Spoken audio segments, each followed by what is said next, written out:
ಎಲ್ಲರಿಗೂ ನಮಸ್ಕಾರ. ಕಿರಣ ಸರಸ್ವತಿ ಯೂಟ್ಯೂಬ್ ಚಾನೆಲ್ಗೆ ನಿಮಗೆ ಆತ್ಮೀಯವಾದ ಸ್ವಾಗತ. ಮನಸ್ಸನ್ನು ತಿಳಿಯಾಗಿಸುವ ಶೈಲಪುತ್ರಿ. ನವರಾತ್ರಿಯ ಮೊದಲ ದಿನದ ದೇವಿ ಆರಾಧನೆ. ನವರಾತ್ರಿಯ ಮೊದಲ ದಿನ ಪೂಜೆಗೊಳ್ಳುವ ದುರ್ಗಾದೇವಿಯ ಅವತಾರ ಎಂದರೆ ಶೈಲಪುತ್ರಿ. ಈಕೆಯ ಬಗ್ಗೆ ಇರುವ ಮನೋಹರವಾದ ಕಥೆ ಹಾಗೂ ಈಕೆಯನ್ನು ಪೂಜಿಸುವ ಕ್ರಮವನ್ನು ಈಗ ತಿಳಿದುಕೊಳ್ಳೋಣ. ಆಶ್ವಯುಜ ಮಾಸದ ಶುಕ್ಲ ಪಾಡ್ಯಮಿಯಿಂದ ದಶಮಿಯವರೆಗೂ 9 ದಿನಗಳ ಕಾಲ ಆಚರಿಸಲ್ಪಡುವ ಹಬ್ಬವೇ ನವರಾತ್ರಿ. ನವರಾತ್ರಿಯ ಈ ದಿನಗಳಲ್ಲಿ ದುರ್ಗಾಮಾತೆಯನ್ನು ನವ ಅವತಾರಗಳಲ್ಲಿ ಪೂಜಿಸುವುದು ಹಿಂದಿನಿಂದಲೂ ನಡೆದು ಬಂದ ಸಂಪ್ರದಾಯ. 9 ದಿನಗಳಲ್ಲಿ ಮೊದಲ ದಿನ ಪೂಜಿಸುವ ಶಕ್ತಿ ದೇವಿಯ ಮೊದಲ ಅವತಾರವೇ ಶೈಲಪುತ್ರಿ. ಶ್ವೇತವಸ್ತ್ರದಲ್ಲಿರುವ ಶೈಲಪುತ್ರಿಯು ಶಾಂತಿಯುತವಾದ ನಡವಳಿಕೆಯನ್ನು ಬೆಳೆಸಿಕೊಳ್ಳಲು ಪ್ರೇರಣೆಯಾಗಿದ್ದಾಳೆ. ಶೈಲ ಎಂದರೆ ಪರ್ವತ. ಈಕೆ ಪರ್ವತರಾಜನ ಮಗಳು. ಪರ್ವತ ಎಂದರೆ ಪ್ರಕೃತಿ. ಪ್ರಕೃತಿಯೇ ತಾನಾಗುವ ಹೆಣ್ಣಿನ ಗುಣ. ಪ್ರಕೃತಿಯನ್ನು ಪ್ರೀತಿಸಿ ಪೂಜಿಸುವ, ಶುದ್ಧವಾಗಿರಿಸಿಕೊಳ್ಳಿರೆಂದು ಸೂಚಿಸುವ ಗುಣವನ್ನು ಈಕೆಯಲ್ಲಿ ಕಾಣಬಹುದು. ಇನ್ನು ಶೈಲಪುತ್ರಿಯ ಕತೆ. ಪರ್ವತರಾಜ ಹಿಮವಂತನ ಪುತ್ರಿಯೇ ಶೈಲಪುತ್ರಿ. ಈ ದೇವಿಯ ಅವತಾರದ ಹಿಂದೆ ಒಂದು ಕತೆ ಇದೆ.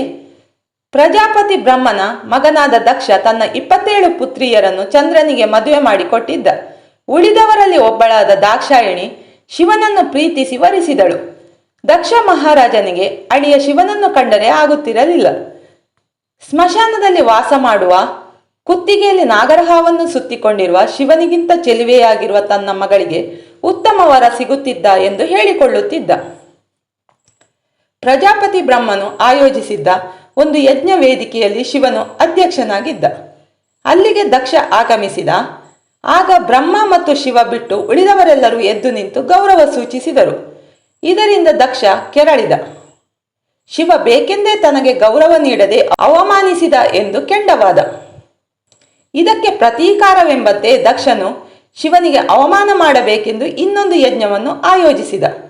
ಆದರೆ ಮಗಳು ದಾಕ್ಷಾಯಿಣಿ ಹಾಗೂ ಅಳಿಯ ಶಿವನಿಗೆ ಆಹ್ವಾನ ನೀಡದೆ ಉಳಿದ ಎಲ್ಲಾ ಮಕ್ಕಳಿಗೂ ಆಹ್ವಾನ ನೀಡಿದ್ದ.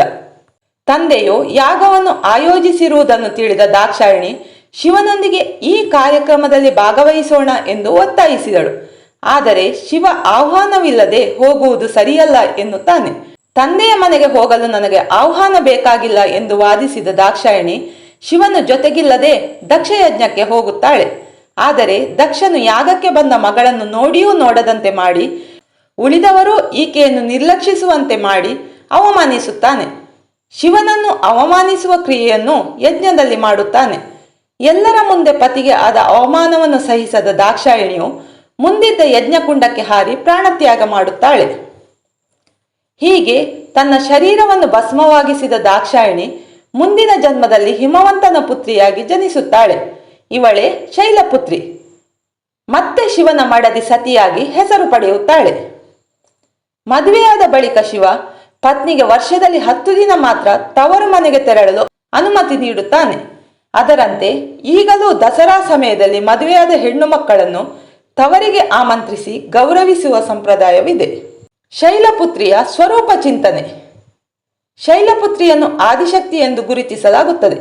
ಆಕೆಯು ಗೂಳಿಯ ಮೇಲೆ ಸವಾರಿ ಮಾಡುತ್ತಿದ್ದ ಕಾರಣ ವೃಷಾರೂಢ ಎಂದು ಕರೆಯಲಾಗುತ್ತದೆ. ಶೈಲಪುತ್ರಿಯು ಮನೋಕಾರಕನಾದ ಚಂದ್ರನನ್ನು ತನ್ನ ಮಸ್ತಿಷ್ಕದ ಮೇಲೆ ಧರಿಸಿದ್ದಾಳೆ. ತಮೋಗುಣದ ಸಂಕೇತವಾದ ತ್ರಿಶೂಲವನ್ನು ತನ್ನ ಬಲಗೈಯಲ್ಲಿ ಧಾರಣೆ ಮಾಡಿದ್ದಾಳೆ. ಶ್ವೇತವಸ್ತ್ರಧಾರಿಣಿಯಾಗಿರುವ ಶೈಲಪುತ್ರಿಯು ಮಲ್ಲಿಗೆ ಪ್ರಿಯಳು. ಶೈಲಪುತ್ರಿಯ ರೂಪವು ನಾವು ಪಾಲಿಸಬೇಕಾದ ಬದುಕಿನ ತತ್ವವನ್ನು ಸೂಚಿಸುತ್ತದೆ. ಶ್ವೇತವಸ್ತ್ರದಲ್ಲಿರುವ ಆಕೆ ಶಾಂತಿಯುತವಾದ ನಡವಳಿಕೆಯನ್ನು ಬೆಳೆಸಿಕೊಳ್ಳಲು ಪ್ರೇರಣೆಯಾಗಿದ್ದಾಳೆ. ಪರ್ವತರಾಜನ ಮಗಳಾಗಿ, ಪರ್ವತ ಎಂದರೆ ಪ್ರಕೃತಿಯನ್ನು ಪ್ರೀತಿಸಿ ಶುದ್ಧವಾಗಿರಿಸಿಕೊಳ್ಳಿರಿ ಎಂದು ಸೂಚಿಸುವವಳು. ಗೂಳಿಯ ಮೇಲೆ ಕುಳಿತಿರುವ ಮೂಲಕ ಮೂಕ ಪ್ರಾಣಿಗಳು ದೇವತೆಯರ ವಾಹನವಾಗಿದ್ದು ಅವರನ್ನು ಹಿಂಸಿಸಬಾರದೆಂಬುದರ ಸಂಕೇತ. ಒಂದು ಕೈಯಲ್ಲಿರುವ ತ್ರಿಶೂಲ ತಾಪತ್ರಯಗಳ ನಿವಾರಣೆಯ ಸೂಚಕ ಮತ್ತು ನಮ್ಮ ಮನಸ್ಸು ದುಷ್ಟತನದತ್ತ ದೃಷ್ಟಿ ಹಾಯಿಸಬಾರದು. ಅದರಿಂದ ಶೂಲದಂತಹ ಅಸ್ತ್ರದಿಂದ ನಮ್ಮನ್ನು ನಾವು ಇರಿದುಕೊಂಡಂತೆ ಎಂಬುದನ್ನು ಸಾರುತ್ತದೆ. ಇನ್ನೊಂದು ಕೈಯಲ್ಲಿರುವ ಕಮಲವು ಕೋಮಲವಾದ ಎಸಳುಗಳುಳ್ಳ ನೀರಿನಲ್ಲಿ ಅರಳಿರುವ ಸುಂದರ ಹೂ. ವಿನಯ ಮತ್ತು ತಾಳ್ಮೆಯ ಸಂಕೇತ. ತಿಳಿಯಾದ ಮನಸ್ಸಿನಲ್ಲಿ ತಳಮಳವಿರುವುದಿಲ್ಲ. ದೇವಿ ರೂಪಗಳು ಹೆಣ್ಣಿನ ಶಕ್ತಿಯನ್ನು ಪ್ರತಿಬಿಂಬಿಸುತ್ತದೆ.